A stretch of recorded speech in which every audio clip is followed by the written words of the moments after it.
Oh Mary, oh Mary, oh Mary, oh Mary. Looking back at it now, my childhood seemed immersed in it, salty, brackish, or fresh, water bountiful and omnipresent. Summers at the beach almost every day with one or all of my brothers, PB&J sandwiches and popsicles, swim meets and sunburns without concern for skin damage. Early each fall a trip to the fish hatchery and herring runs, delighting in the counting of hatchlings, the feeding of fry, or trying to catch a grown fish in mid-leap to help it along up the ladder.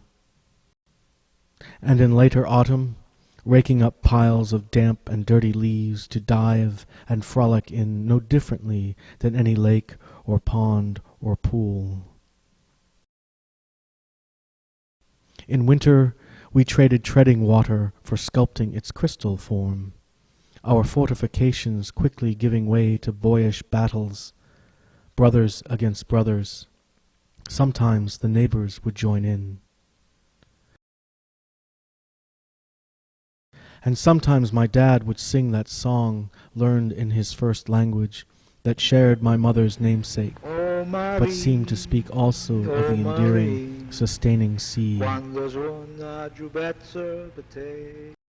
And I knew of water's deadly side too, the always first warning, "Watch out for the undertow, it'll pull you out to sea in a second." Or maybe a monstrous toothed shark, lurking just beneath the murky surface, might rise up and chomp you in two. And in more personal ways, the morbidity of water informed me, as on one late spring school day, noting the absence next to me, I learned the new kid in class, my silent bus mate, had drowned, had fallen through the tricky thin ice on the skate pond the Sunday before. I always forgot his name. And there were those quick glimpses of fading photographs and brief mentions of an older war overseas that my father fought in, horrific booming battles for control of distant oceanic places with names like Palawan, Fiji, Guadalcanal. But it is a different threat the world faces now.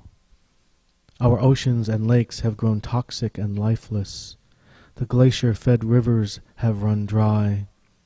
Where there is water in excess, it floods and destroys. Where there is little, forests die, crops wither, and the thirsty nations wage war.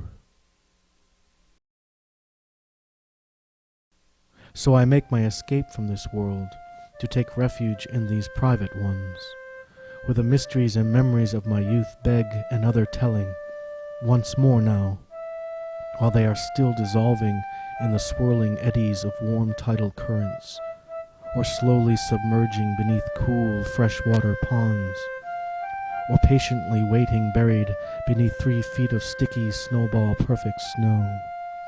I try to catch them, hold them, futilely, like the herring on that ladder. The people, so vividly, illusory, real, who would go missing from the future. That drowned boy, a slain leader, my deceased father, and that boyhood dream of a brighter, more peaceful world to come. They tease me with the possibility of resurfacing, that I may once more swim their bountiful waters.